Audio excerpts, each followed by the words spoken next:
Hola, buenos días. Bienvenidos a un nuevo seminario sobre divisa organizado por el Grupo Caja Rural. Soy Francisco Varela, soy miembro del equipo de negocio internacional del Grupo Caja Rural y hoy vamos a hacer uno de estos seminarios tan interesantes que hacemos periódicamente con nuestro compañero Javier Tamayo, que es el responsable de divisa del grupo. Pues para que nos cuente un poco el escenario que se vislumbra en adelante, saliendo como salimos, ¿no? de la cumbre de la OTAN, de estas reuniones que se supone que, bueno, deberían tranquilizarnos, pero no parece que los escenarios resulten demasiado tranquilizadores. El conflicto de Ucrania y Rusia, pues no parece que vaya a durar tampoco como se preveía en el principio. Parece que, bueno, por las situaciones, no solamente por el hecho evidente de que van pasando los meses y seguimos en un escenario parecido, sino que, bueno, pues parece que las posturas además se van endureciendo y esto, pues bueno, todas estas situaciones que empiezan a involucrar a países que hasta ahora habían estado tranquilos, como China, ¿no? Que se había mantenido en un discreto segundo plano, pues de repente pues empiezan a realizar declaraciones que, bueno, en resumen, no estamos en un escenario de demasiada tranquilidad.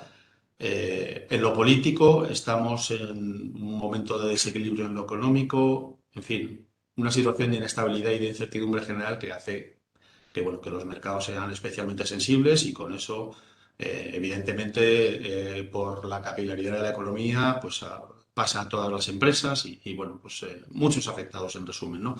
Javi nos va a contar hoy un poco cuál es su previsión o cuál es su idea, su visión sobre los tiempos que vienen y esperamos que sea de interés de todos.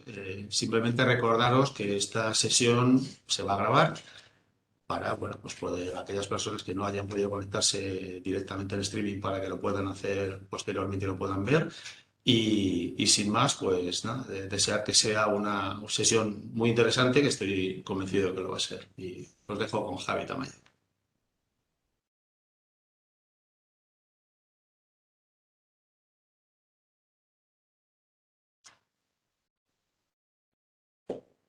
Perfecto, ¿qué tal?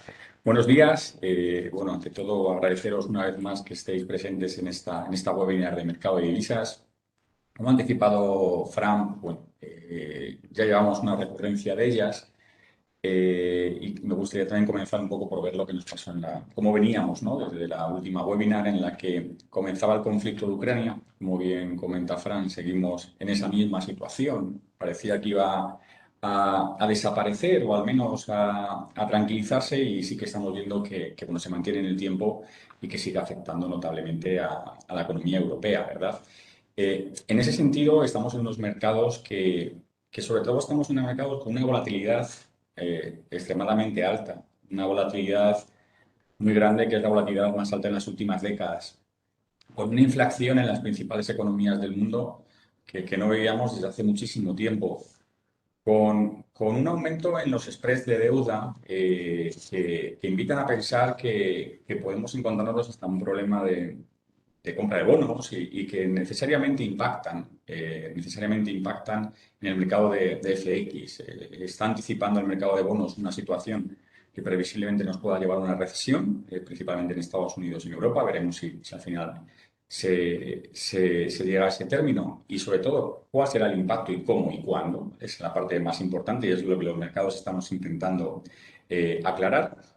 Y sobre todo otras circunstancias que desgraciadamente siguen, ¿no? Esa incertidumbre que teníamos hace unos meses, pues la verdad es que no se ha disipado. Seguimos con las incertidumbres de COVID, por ejemplo, en China. En la última webinar hablábamos de que veíamos el curso eurodólar en niveles de 1,08, si no había nada diferente en la caja negra, ¿no? En esa caja negra pues entró China con esas circunstancias de política cero COVID y vimos cómo ha habido una fuerte apreciación por diferentes razones, por ejemplo, el dólar como activo refugio, que hablaremos posteriormente, y que invitan a pensar que con estas incertidumbres, con esta fragmentación posible del mercado de bonos en Europa, con los precios de la energía continuando en un nivel alto, esa incertidumbre geopolítica de Ucrania y Rusia que no se disipa.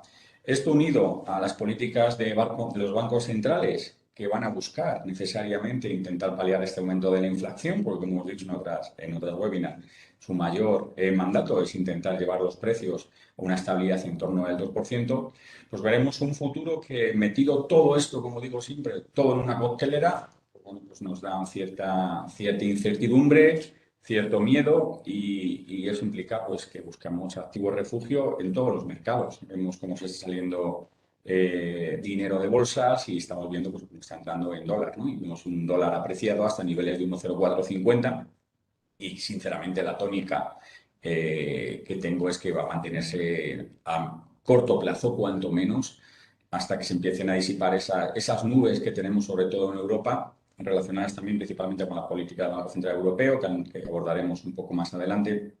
Y creo que el dólar, por el momento, seguirá siendo, hasta cuanto menos, como digo, después del verano, seguirá siendo una divisa fuerte. Habrá datos que habrá que estar muy atentos. Hay datos de Estados Unidos muy importantes como el ISM manufacturero. Tenemos a las 11 el dato preliminar del IPC en Europa. Habrá que estar muy atento a estos datos, pero el dólar yo creo que va a ser el claro ganador por el momento. En una situación en la que todo se mantenga, ¿vale? Incluso en una situación, podríamos ver una situación bastante más compleja para el euro si vemos que hay un corte de suministro de gas por parte de Rusia que está dentro de las posibilidades, pero que por el momento esperamos, confiamos que no suceda porque podría tener un impacto bastante grande en el mercado de divisas y cambiar todo lo que estamos hablando en este momento, desgraciadamente. Por lo tanto, aunque los mercados miran a futuro, y yo creo que a futuro, a medio y largo plazo, creo que el euro tenderá a apreciarse, el mercado mira al presente y la especulación dice que el eurodólar está a niveles de 1,0450 en este momento y va a seguir en estos momentos, cuanto menos hasta que haya una clara divergencia de políticas de bancos centrales en el que podamos ver incluso una subida más agresiva por parte del Banco Central Europeo e incluso cuanto menos una contención de las subidas en Estados Unidos, ¿vale? Que pueda dar un poco de aire al euro, ¿vale? Que ha perdido desde la última webinar que teníamos. Estábamos en niveles de 1,08, ahora estamos en niveles de 1,04 y veremos cuál va a ser la evolución, ¿de acuerdo? En las próximas semanas. Pero desgraciadamente seguimos con muchas incertidumbres, más miedo en Europa que en Estados Unidos y eso necesariamente está impactando en la cotización de las divisas y, lógicamente pues nos va a afectar en el día a día, en nuestra economía a bolsillo, ¿no? Decíamos en la última webinar que el conflicto de Ucrania nos había enseñado a conocer muchos datos que no conocíamos de Ucrania y de la economía. Pues bien, ahora estamos otra vez en una situación en la que todos los días estamos viendo las tasas de inflación. En España ya están por encima del 10%, estamos notando en nuestros bolsillos y cada vez nos cuesta más hacer la compra. Vemos que cada vez la gasolina está más cara y claramente estamos viendo que probablemente el Banco Central Europeo, después de su anuncio de julio, comience una política de subidas de tipos y vamos a ver esas circunstancias que podamos y cómo podemos paliar esta inflación con unos salarios que veremos si van a subir en igual medida que esta inflación y sobre todo una subida de tipos de interés que tarde o temprano nos va a afectar a las personas que tengamos, por ejemplo, deudas, ¿de acuerdo? Eso es evidente, las posiciones, las personas que tengan una exposición larga de liquidez en euros, pues evidentemente están perdiendo por la inflación, pero previsiblemente la subida de tipos podrá beneficiarles en el sentido de que podrán invertir en otros activos con una rentabilidad mayor y que claramente veremos cómo nos vamos a olvidar de los tipos negativos en Europa. El Banco Central Europeo anunció ya, ahora comentaremos un poco más en detalle, que el euro, las medidas que ha tomado la Unión Europea a partir de la reunión en julio subirán tipos, van a subir tipos en septiembre, pero no vamos a olvidar de los tipos negativos necesariamente, o necesariamente. Comentábamos que el gran ganador es el dólar, ¿vale? El dólar, ¿por qué? Porque se han juntado una serie de circunstancias. La primera, pues esa divergencia de política monetaria. El Banco Central Europeo, por el momento, aunque anunció una subida de tipos, parece que va a un peldaño un poco más lento que la Reserva Federal. La Reserva Federal el pasado mes de junio volvió a subir los tipos en 75 puntos básicos y la previsión es que se vuelvan a subir 75 puntos básicos en la próxima reunión de julio. Y sucesivas subidas hasta final de año para llevar la tasa hasta niveles del 3,50 o 3,75. En tanto en cuanto no exista una subida gradual también por parte del Banco Central Europeo, pues la supremacía del dólar en este cruce pues va a seguir manteniéndose. Porque además le está potenciando otras medidas, como digo, de bancos centrales, como por ejemplo el Banco Central de Japón, que ha entrado en una política que ya sabíamos que iba a ser muy acumulaticia, muy dovish, y todo el flujo que solía entrar en dólar pero que también entraba en yen. Estamos viendo que ese yen no está recibiendo ese flujo, se está depreciando y está entrando en dólar, con lo que el movimiento se está agravando. Sigue habiendo mucha incertidumbre y la gente sigue comprando dólar. Hasta que no veamos una situación en la que las políticas monetarias de la Reserva Federal comiencen a reducirse, si vemos a lo mejor alguna subida que se espera en el mercado 50 puntos básicos y realmente son 25, sí que veremos una cierta depreciación del dólar. Pero mientras haya esas incertidumbres de la cadena de suministro que mantenemos, de los precios de la energía, hoy nos hemos levantado con el barril de petróleo en niveles de 108, ayer estaba en niveles de 114, pero bueno, ha sido por un cambio de los contratos de futuro entre agosto y septiembre, aunque sí que es verdad que la OPEP ha anunciado durante la semana una mayor producción de barriles diarios, algo más de 600.000 barriles diarios, y eso debería, en cierta medida, paliar un poco el coste de la energía, pero necesariamente el Banco de la Reserva Federal va a continuar con esa política de subida de tipos porque tiene un IPC todavía en niveles del 8,6, es un nivel muy, muy alto. Sí que es verdad que aunque vaya a haber una subida de tipos, sí que se prevé que a mediados del año que viene ya quizás tengamos una bajada de tipos en Estados Unidos. Ha habido una reunión muy importante de banqueros centrales en Sintra, en Portugal, en el que se ha vuelto a poner sobre la mesa el problema el problema de la inflación. Y no sé si habéis escuchado estos días cómo será la recesión si llega a Estados Unidos. ¿Será un aterrizaje fuerte, un aterrizaje tranquilo? Pues bueno, yo creo que para que el dólar pierda esa preponderancia, necesariamente tenemos que tener una pequeña recesión en Estados Unidos, que no sea muy, muy importante, ¿vale? Porque si tuviéramos una recesión importante, a pesar de que los datos en Estados Unidos no sean buenos, actuaría más como activo refugio y veríamos una apreciación mayor del dólar en el caso de una recesión importante en Estados Unidos. Powell comentaba que harán todo lo posible para llevar la inflación al nivel del 2%, pero que no descartaba una recesión. Eso fue preocupante porque estábamos en niveles de 1,06 y nos fuimos a niveles de 1,04 en el cruce, ¿no? Los últimos datos de la Reserva Federal hablaban de un crecimiento para el año que viene y para el próximo, para este año y para el año que viene, en torno al 1,7, con lo que sorprendieron mucho las palabras de Powell y el mercado se asustó y tuvo unas implicaciones muy claras en el mercado de aversión al riesgo. Hubo salida de capital de bolsa, hubo una bajada clara de los diferenciales de deuda. El bono americano a 10 años estuvo a mediados de junio cerca de niveles del 3,50, hoy se ha levantado a niveles del 2,96, ¿de acuerdo? Claramente el mercado está viendo que hay una curva invertida. El LIBOR en año está en niveles del 3,62 y el bono americano a 2 años está en niveles del 2,90.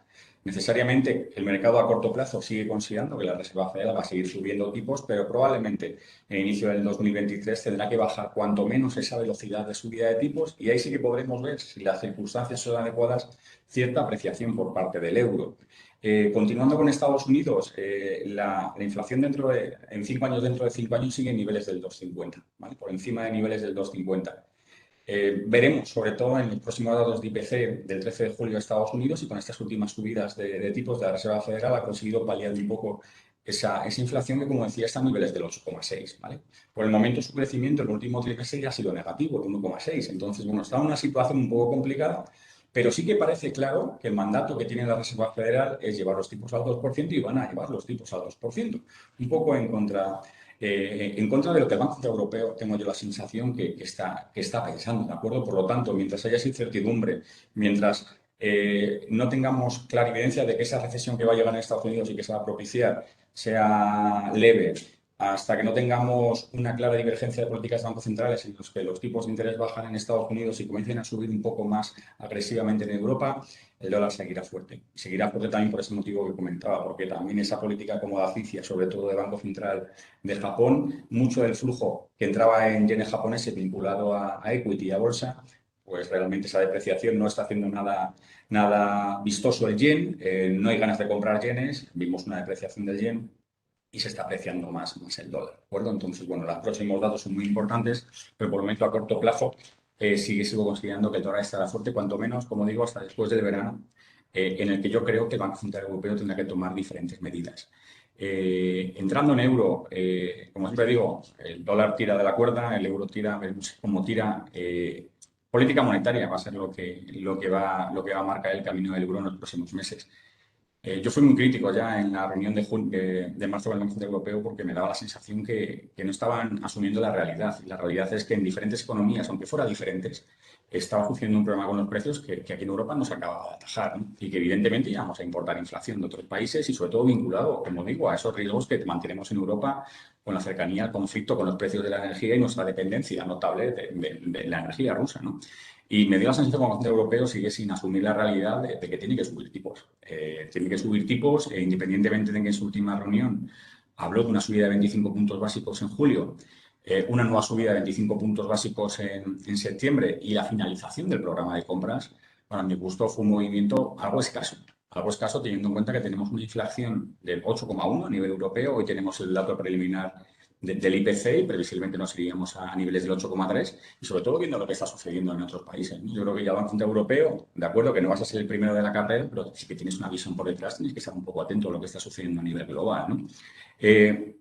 Anunció, como digo, esas subidas de tipo, ¿vale? 25 puntos básicos en julio y los 25 de septiembre, que ya llevaríamos el tipo a un tipo positivo y además anunció una parte muy importante que es la reducción del programa de compras. Esa fragmentación que estamos viendo en los mercados y que está penalizando también al euro es esa fragmentación vinculada a que muchos de los países que estaban emitiendo deuda, principalmente el comprador del Banco Central Europeo.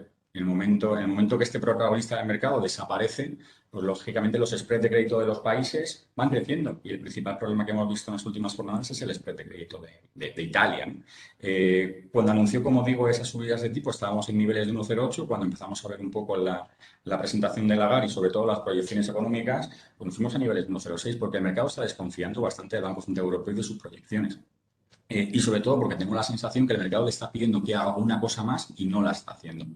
En ese sentido, creo que lo que tiene que hacer el Banco Central Europeo, como digo, es tener una política bastante más agresiva, independientemente que veamos que por esa subida de tipos podamos tener un impacto notable en el crecimiento a nivel de la eurozona y que previsiblemente pueda haber una fragmentación, como digo, de los bonos periféricos.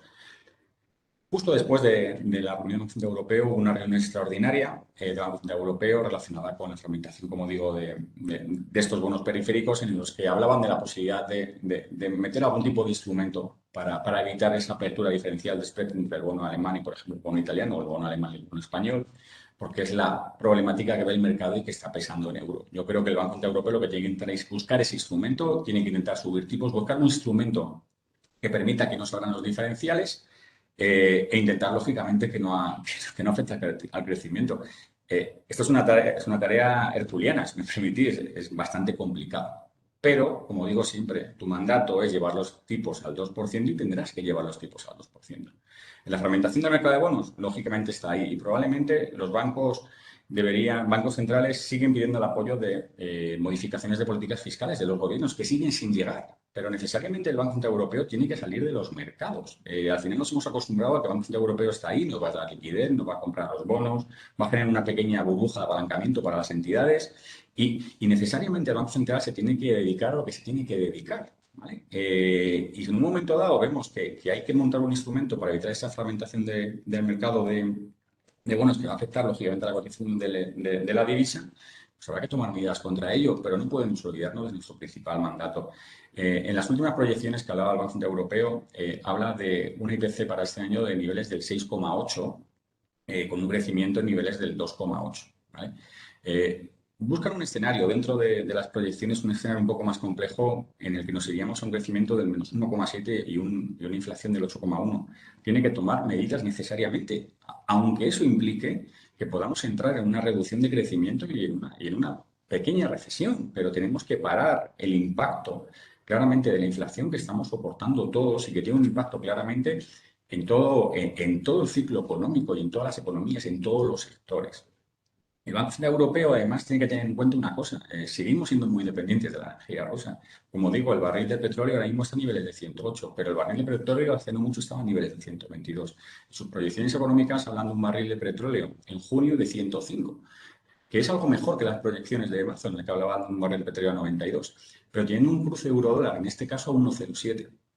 Por lo tanto, está el petróleo un poquito más arriba de su nivel de proyección y el cruce un poquito más abajo. ¿Eso qué implica? Que vamos a comprar la energía un poco más cara, con lo que vamos a seguir importando inflación que seguirá impactando necesariamente en los precios en el nivel de la eurozona y no solo de forma directa en la energía, sino en la segunda ronda sobre productos manufacturados que necesariamente subirán los precios y lo estamos viendo todos los días, como digo. Por lo tanto, yo quiero ser un poco más exigente con el Banco Central Europeo y espero que tomen mayores medidas en los próximos meses vinculadas a subida de tipos e intentar paliar esa fragmentación que tenemos en la zona euro vinculada a bonos. Y si consiguen eso, estarán consiguiendo reducir ese diferencial de bonos contra el bono americano, que vemos que claramente, aunque sigan subiendo tipos, van a comenzar una desescalada el año que viene, con lo que si conseguimos reducir principalmente el spread del bono a 2 años, esta mañana nos hemos levantado con un spread a bono a 2 años en torno a 220 puntos básicos, el bono americano a 2 años está en niveles de 2,90, el bono europeo en niveles más o menos de 0,70. Esa reducción de spread necesaria vinculada al carry que podría convertirse en una subida de tipos, por ejemplo, de 100 puntos básicos en diferenciación con Estados Unidos, podría llevar una apreciación clara del euro en torno a 6 o 7 figuras. Podríamos ver el euro a final de año por encima de 1,09, 1,10, partiendo de que todo lo demás se quede constante. Y sabemos que no todo lo demás se queda constante, ¿no? Pero evidentemente yo creo que se puede dar cierto apoyo a euros si conseguimos que empezamos a subir tipos, podemos ver que la inflación comience a bajar racionalmente y podemos comprobar que en otros países, como digo, pues previsiblemente estas subidas tan agresivas que ha hecho la Reserva Federal, 75 puntos básicos y previsiblemente 75 puntos básicos en la próxima reunión, pues se le pueda llevar a pasarse un poco de frenada. Pero como digo, como se pasen mucho de frenada y tiene una recesión bastante fuerte, sigo considerando que el dólar seguirá fuerte, ¿de acuerdo? Por lo tanto, bueno, mi sensación es que creo que el mercado ha sobrereactuado, creo que el mercado considera que el Banco Central Europeo no va a tomar las suficientes medidas que yo considero que tiene que tomar y en el momento que el Banco Central Europeo necesite paliar esa subida de tipos de interés, que va a ser vía esa subida de tipos de los precios, va a tener que ser necesariamente vía subida de tipos de interés y que puedo ver una cierta apreciación del euro a medio y largo plazo. Estoy convencido que dentro de un año, cuando vayamos hacia atrás, las circunstancias serán diferentes, pero como digo, ahora mismo el mercado ve peligro, ve incertidumbres, ve conflicto bélico, ve COVID en China, ve ese aumento de spread, ciertas dudas, y lo que hace es ir comprando dólar. Pero yo considero que si el Banco Central Europeo hace las tareas que tiene que hacer, centrarse en cuál es su mandato y olvidarse de otras circunstancias, estoy convencido que el euro tenderá a apreciarse. Todo esto en una situación, como digo, ceteris paribus, en el que no haya un aumento de riesgo, que como digo, ese aumento de riesgo necesariamente entrará en dólar, ¿vale?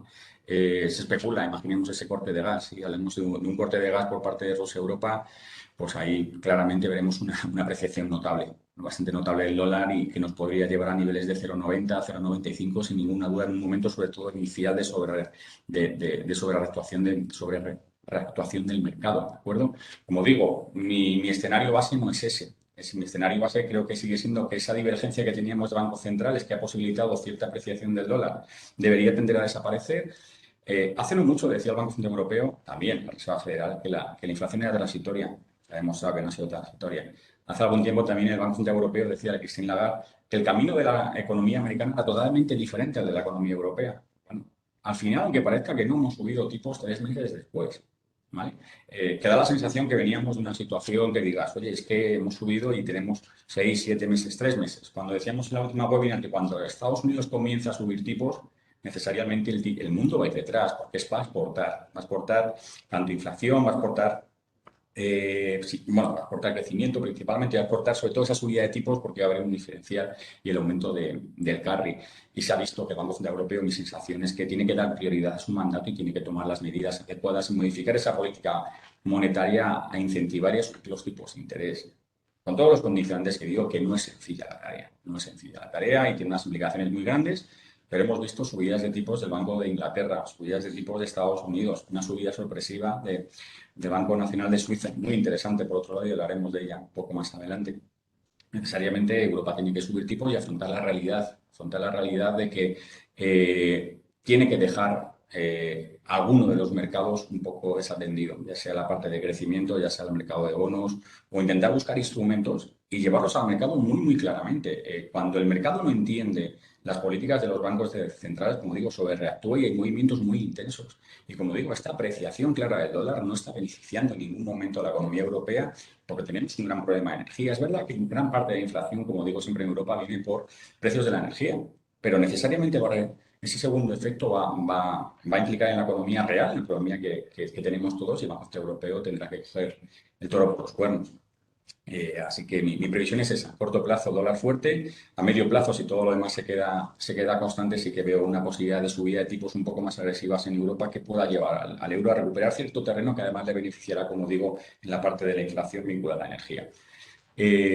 Continuamos con la libra.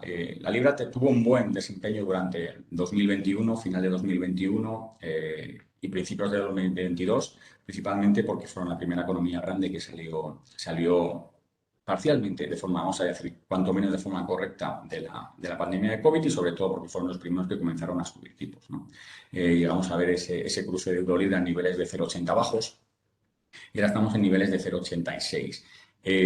Para mí, la segunda parte del año en libra y sobre todo el año 2023 va a ser bastante complicado para la libra. Veo una clara depreciación de la libra, sobre todo si, como digo, si el Banco Central Europeo se pone un poco las pilas, ¿verdad? Y veo esa depreciación de la libra por varios motivos. Esa política monetaria que le había dado esa preponderancia dentro del mercado por esas subidas de tipos. Es verdad que van a subir tipos previsiblemente 25 puntos básicos más en agosto, 25 puntos básicos más en septiembre. Estamos en niveles del 1,50, pero me da la sensación que en ese momento vamos a parar las subidas de tipos en Gran Bretaña. Y Gran Bretaña tiene un grave problema y tiene tres problemas muy importantes. Uno, para el año 2023 es la economía avanzada que menos va a crecer, o al menos así son las proyecciones tanto de la OCDE como del Fondo Monetario Internacional. Por otro lado, su balanza comercial es bastante deficitaria. Tiene un 3% de PIB de balanza comercial, con lo que va a impactar necesariamente en la economía. Y como digo, esa ralentización de la política monetaria del Banco de Inglaterra comparada con una mayor velocidad del Banco Central Europeo y cuanto menos, pues un poquito todavía de la Reserva Federal, pues yo creo que va a tender a que la libra tienda a depreciarse y creo que buscaremos niveles a final de año, incluso inicio del año que viene, por encima de 0,90. ¿Vale? Esa es la sensación que tengo. De hecho, el mercado tiene muchísimas posiciones cortas en libra. La inflación en Gran Bretaña es la más grande de las economías avanzadas, está a niveles del 9,1. Previsiblemente llegaremos a doble dígito, como en España. Previsiblemente llegaremos a doble dígito, como en España. Y además es una inflación que viene con unas consideraciones bastante complejas, sobre todo por mercado laboral, como dijimos en la última, por alimentos, por textiles, por determinadas cosas que va a ser difícil que ellos lo puedan paliar. La inflación en 5 años, dentro de 5 años en Gran Bretaña está a niveles del 3,65. En la última webinar estaba a niveles del 4%. Con las subidas de tipos no han sido capaces de paliar esa inflación y la inflación va a seguir subiendo en Gran Bretaña. Tarea complicada, con un mercado laboral sobrecalentado, sobre todo por mucha parte de trabajadores que se marcharon tras el Brexit. Estamos en niveles prepandémicos todavía de trabajo en Gran Bretaña, cosa que no sucede en otros países a nivel global. Y por otro lado, como digo, esa sensación también de determinado ruido que se está generando pues, con Boris Johnson, con el protocolo de Irlanda.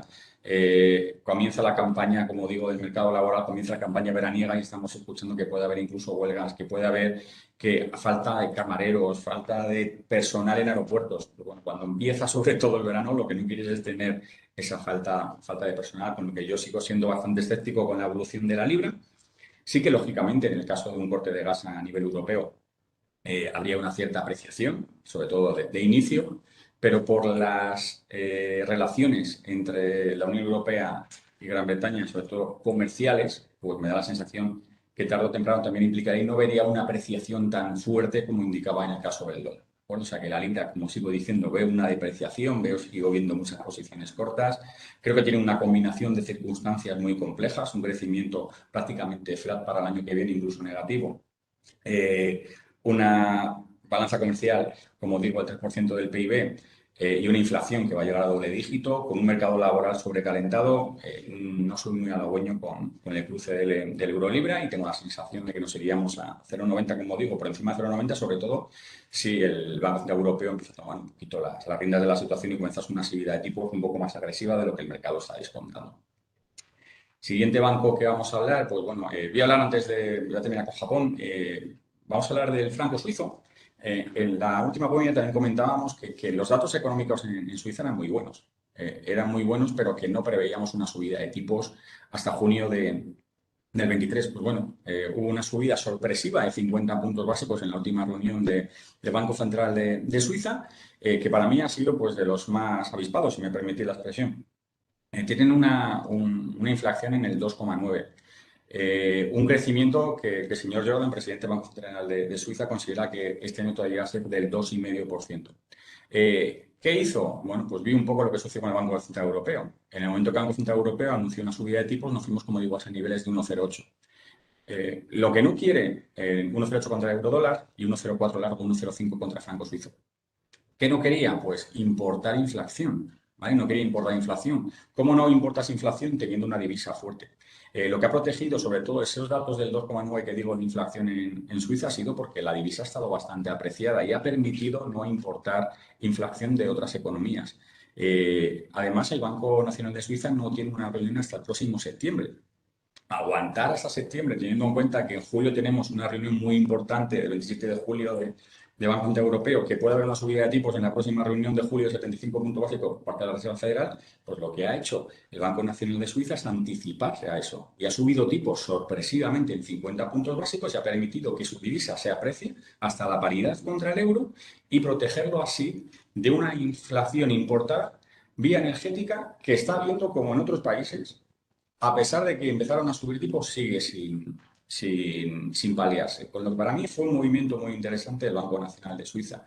Ellos seguirán manteniendo que la divisa está sobrevalorada, pero les va a proteger contra esta inflación. En el momento que el Banco Central Europeo comience a subir tipos, probablemente si llevamos una depreciación de la divisa y en función de cómo sean sus guarismos de inflación, si la inflación ha llegado al pico, probablemente dejarán que la divisa se siga depreciando, que vayamos a un nivel de 1,04, 1,05, 1,06, incluye euro-franco suizo, pero mientras se guardarán la opción de seguir utilizando su mercado de reservas monetarias en divisa para entrar en el mercado. Se ha reducido en el primer trimestre de 2022 en relación al último trimestre de 2021. Seguirán poniendo énfasis en que no querrán una divisa mucho más apreciada de esta paridad, pero lo que están haciendo es cubrirse ante esa inflación, con lo que me pareció, como digo, un movimiento muy interesante por parte del Banco Nacional de Suiza. Es verdad que no tiene la burocracia que tenemos en Europa, desgraciadamente, y sí que fue sorpresivo. A medio y largo plazo ha sido considerado también que esa divergencia de políticas de bancos centrales por parte del Banco Central Europeo va a haber una subida mayor de tipos de interés que en Suiza. Yo creo que este movimiento de Suiza ha sido un movimiento de subida de tipos, pero luego con un mensaje doble, y ha sido un movimiento de cobertura ante posibilidad de subida más agresiva por parte del Banco Central Europeo y esa capacidad de tener que importar inflación, que como digo, en este momento está a niveles del 2,9, que no parece mucho en comparación con otras economías desarrolladas, pero el 2,9 para Suiza es una inflación muy alta, ¿de acuerdo? Entonces, en ese sentido, yo creo que el movimiento fue muy interesante y es un poco lo que yo demandaba, quizás, del Banco Central Europeo. Una subida de tipos para intentar, sobre todo, apreciar esa divisa, intentar no importar una inflación que ya sabemos que nos está destrozando. ¿Por qué se dio cuenta también el Banco Nacional de Suiza de esta situación? Pues es muy sencillo. A principio de la problemática de la guerra de Ucrania, llegamos a la paridad ya con el cruce euro-franco suizo. Esa paridad protegió la inflación y la dejó en esos niveles del 2,9 cuando otras economías como las británicas niveles del 9,1, americana niveles de 8,6 y la europea, como digo, antes del dato de hoy a las 11, en niveles del 8,1, 9,1, 8,6, 8,1. Creo que fue un movimiento muy acertado, pero sigo pensando que fue un movimiento de cobertura. En el momento que el Banco Central Europeo comience esa subida de tipos y empecé a ver que hay una rebaja clara, o al menos que hayamos llegado al tope de inflación, yo creo que el Banco Nacional de Suiza permitirá cierta depreciación del franco suizo, no se vaya a pasar, ¿vale? No creo que el Banco Nacional de Suiza se quiera pasar de esa depreciación y volver a importar, como digo, inflación de la zona euro, pero por el momento creo que hicieron un movimiento bastante acertado. Y en el último caso, en el vagón de cola, pues queda el Banco de Japón. El Banco de Japón y el yen, que sigue teniendo una política extremadamente acomodaticia que ha perjudicado y ha depreciado la divisa en los últimos meses. Al inicio de la problemática de Ucrania con Rusia, vimos un cruce euro-yen en niveles de 124. En la webinar llegamos, creo que incluso a niveles de 135 y estamos en niveles de 141. y llegamos a un tramo alto por encima de 144. ¿Por qué? Porque realmente Europa sí que ha empezado, como digo, a subir tipos, sí que además va a tener que subir tipos, como digo, más agresivamente, y el Banco Nacional de Japón sigue con su política ultralaxa, su política acomodaticia, y siguen comprando bonos a 10 años en niveles del 0,25. Ese es el tope que quieren tener para niveles del bono a 10 años, como decía esta mañana. Hoy nos hemos levantado con el bono europeo niveles de 1,36. Mucha volatilidad en el mercado de bonos, como digo. Ayer cuando estaba preparando la webinar, cogí los datos hace 2 días y el bono a 10 años europeo estaba a niveles de 1,52. 16 puntos básicos en rentabilidad en un bono a 10 años es un movimiento en precio brutal, con lo que esa volatilidad existe. Aquí ya lo dejé antes, ¿no? ¿Qué quiere hacer el Banco de Japón? Pues por el momento tener esa divisa depreciada, esa política ultralaxa, pero ya están viendo, en todo caso, que tiene una inflación en niveles del 2,5. No es una inflación muy grande, como digo, pero tiene un grave problema Japón. Importan muchísima energía y la energía está en dólares. Y en su cruce contra el dólar, esa depreciación necesariamente van a importar inflación. De hecho, hubo un comunicado conjunto el día 10 de junio del Banco de Japón, del Ministerio de Finanzas y de los reguladores en el que estaban preocupados por el movimiento del mercado de FX, evidentemente, porque aunque la inflación está a niveles del 2,5, no es una inflación que quieran tener, porque es una financiación vinculada a energía. Con lo que se deja la posibilidad también de intervenir en el mercado de FX. Japón no es Suiza, la economía en conjunto es bastante mayor y difícilmente podría intervenir en el mercado de FX sin la ayuda de otros grandes bancos centrales, ¿de acuerdo? Pero sí que tiendo a pensar que va a haber una depreciación del yen, que va a mantenerse esa depreciación, quizás veamos niveles de 149, 150, sobre todo si hay una subida de tipos más agresiva en la zona euro, y van a tener que intentar paliar esa importación de inflación que van a tener vía precios de la energía. Es una situación compleja. Entiendo y para mí es muy sencillo hablar de que hay que subir tipos, hay que depreciar, hay que apreciar divisas.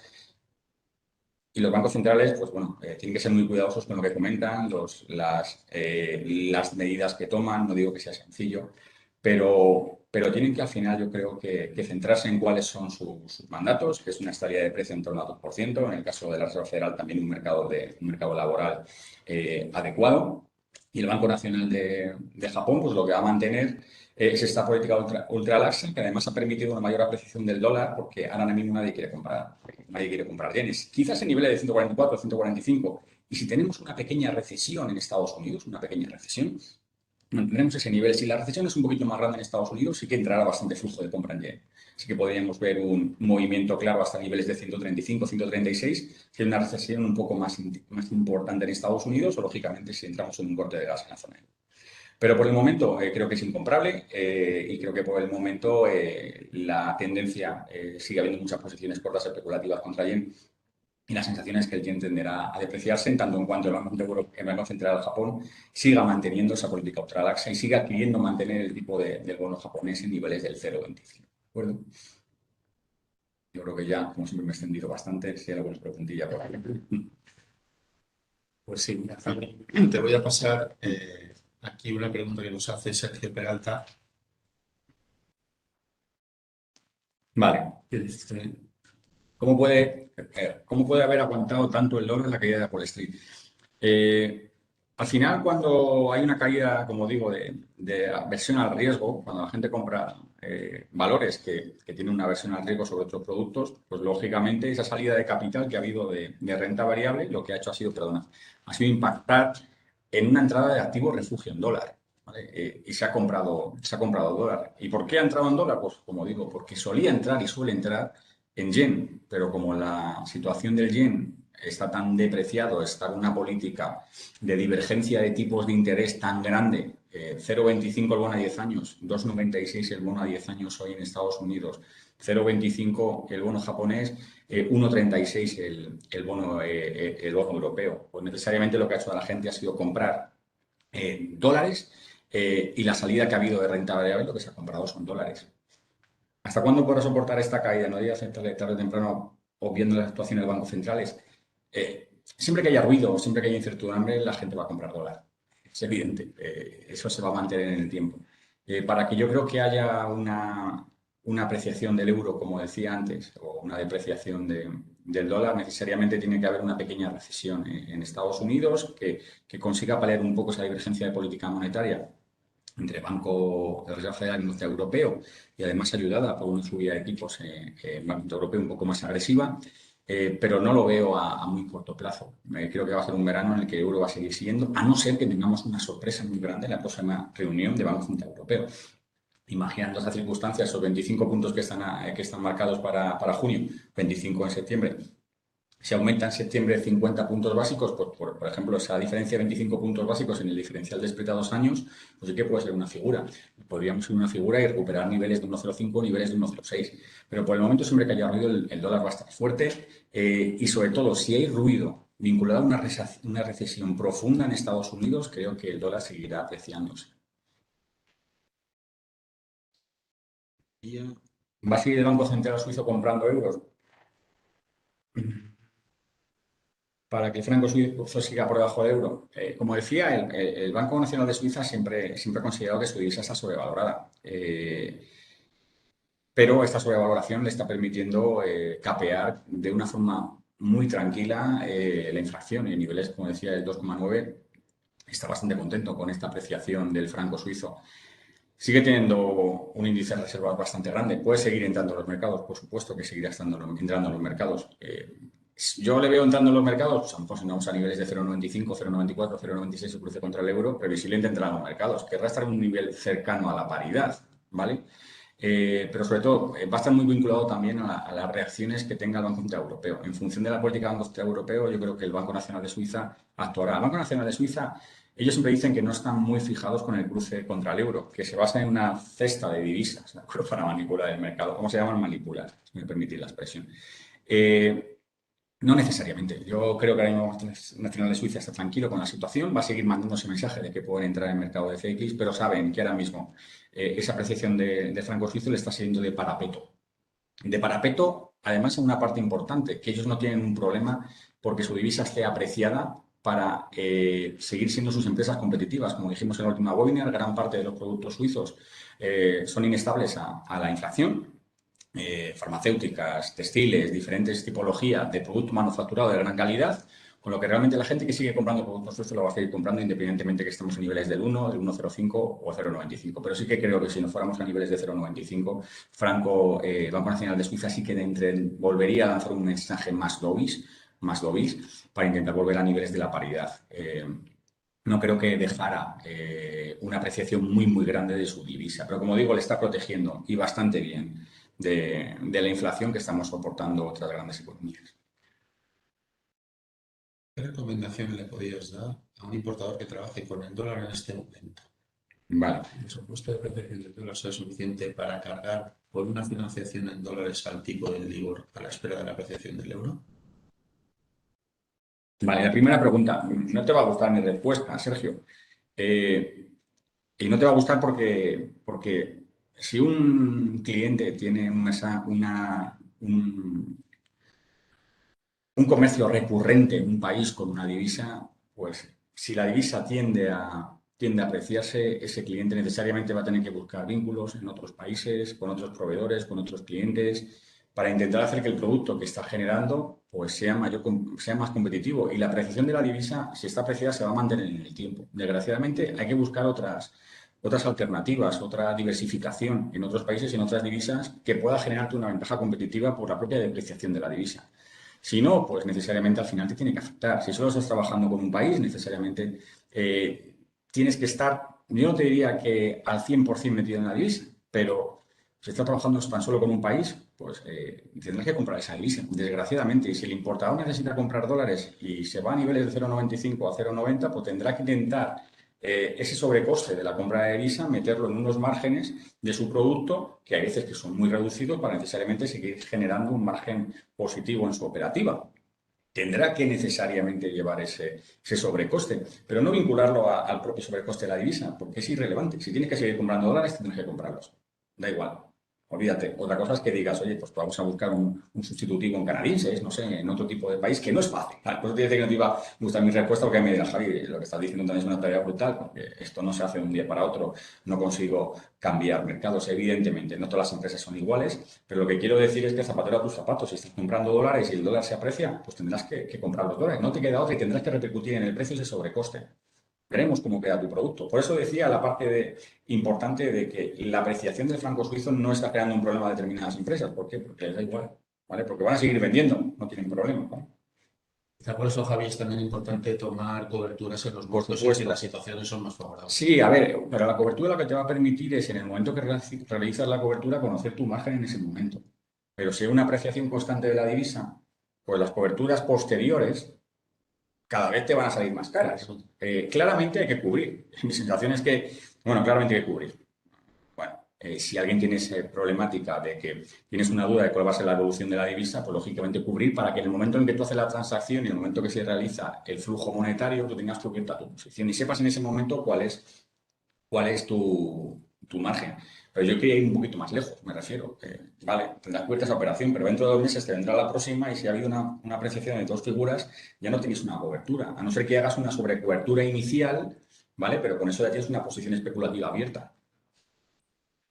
Javier pregunta, dice, ¿hay manera de hacer previsión de las divisas latinoamericanas? ¿Podrían algunas servir de refugio? La verdad es que sigo poco las divisas LATAM, ¿vale? Sí que es verdad que los mercados emergentes en estas circunstancias de mercado con tanta incertidumbre, con los precios de la energía tan altos, sobre todo en economías que necesitan también esa energía, pues suelen sufrir, ¿vale? Suelen sufrir.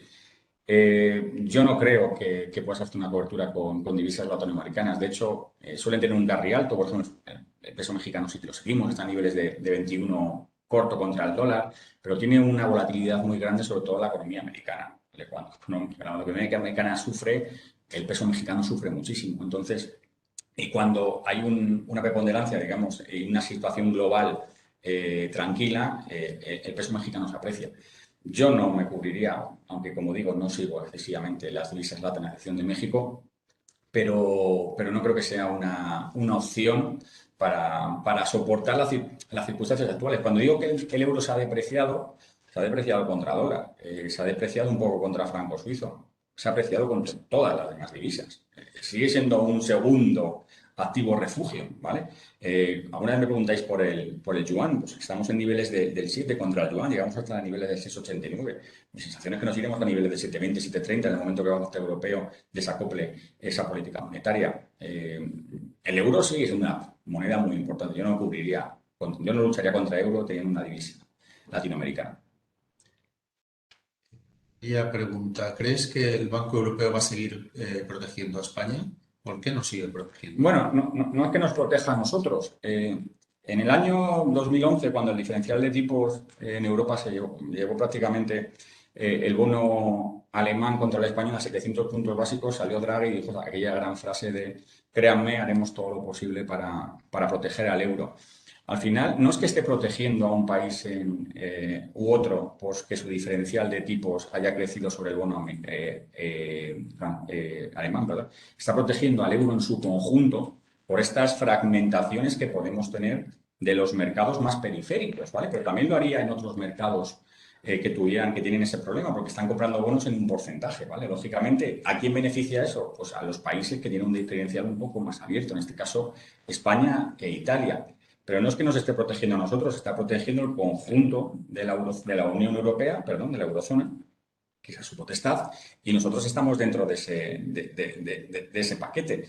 Ahora bien, como digo, llegará un momento en el que el Banco Europeo tendrá que dejar de estar en los mercados y comprando esos bonos que tendrían que estar financiados por empresas privadas, por banca, etc., y no siendo el Banco Central Europeo el máximo comprador. Ahí sí que veremos un aumento de los spreads necesarios, y ahí sí que nos centraremos ya en política fiscal de cada país, en circunstancias de cada país. Pero por el momento lo que está protegiendo es el euro. Y de hecho, ya lo dijo, como digo, lo que dijo Draghi, Lagarde dijo en la última reunión, haremos también todo lo posible para evitar una fragmentación del mercado de bonos.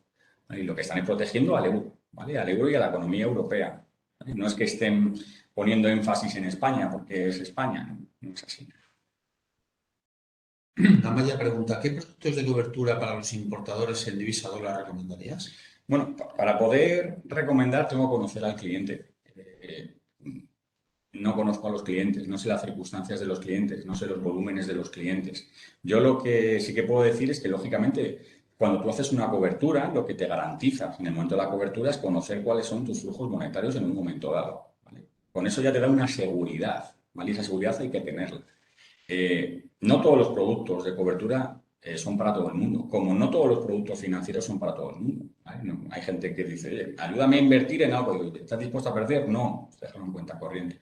¿Quieres perder un poco? Pues oye, podemos meter a lo mejor en renta variable. Lo que quiero decir con esto es que no recomiendo ningún producto de cobertura, pero sí que recomiendo productos de cobertura siempre y cuando la empresa no quiera asumir unos márgenes o positivos o negativos por un movimiento favorable o desfavorable de la cotización de la divisa en la que trabaja. ¿Por qué? Porque en un momento dado puede implicar que esa empresa ya no es operativa, ¿de acuerdo? Entonces, cada cliente, pues hay algunos que se sentirán más cómodos con un seguro de cambio tradicional, otros se sentirán más cómodos con un forward americano, otros comprarán un 10% más o venderán un 10% menos para poder tener un 10% de margen en sus operaciones, otros querrán un producto estructurado, que tenga un mejor tipo, pero que tenga menos derechos y muchas más obligaciones.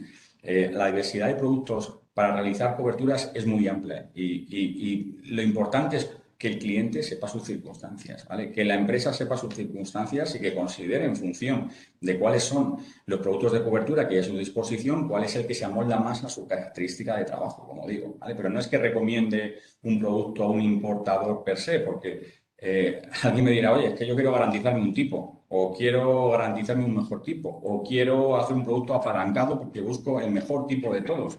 Para mí sería una aberración asesorar a alguien que desconozco cuál es su operativa y las implicaciones que puede soportar la empresa. Muchas veces hablamos con directores financieros, pero detrás tienen una empresa. No sabemos hasta qué punto ese director financiero está capacitado para realizar determinados productos, ¿no? De hecho, podéis buscar en la prensa alguna problemática que ha habido con productos estructurados con Goldman Sachs y con Deutsche Bank para que veáis lo que sucede con ciertos productos como el TARF o productos un poco más complejos que pueden implicar que, bueno, que al final ves un precio un poco mejor, pero que los derechos son menores y las obligaciones más altas. Mejor precio, lógicamente más riesgo siempre. Entonces, no podría decir qué importador, qué producto podría hacer. Lo único que puedo decir es que el dólar tengo la sensación que en el corto plazo va a seguir fuerte. Muy bien, pues estupendo. Muchas gracias, Javi, por todas estas previsiones, ¿no? Por estas imágenes, esta visión sobre lo que nos viene. Contamos con un dólar fuerte, contamos con un franco suizo que tienda a la paridad, depreciaciones del libre yen. Bueno, escenarios cambiantes, desde luego, que van a depender mucho de lo que el Banco Central Europeo haga de ahora en adelante. Sobre actuación de los mercados, en fin, una serie de tabs, de puntos muy, muy interesantes que yo creo que nos pueden situar a todos a lo que viene. Muchas gracias, como digo, gracias a todos vosotros también por estar aquí, por incorporaros al webinar. Y nada, emplazaros para final del verano, repetiremos a la vuelta de las vacaciones y esperamos contar con temas de muchísimo interés para todos y esperamos contar con vosotros otra. Gracias y feliz verano a todos.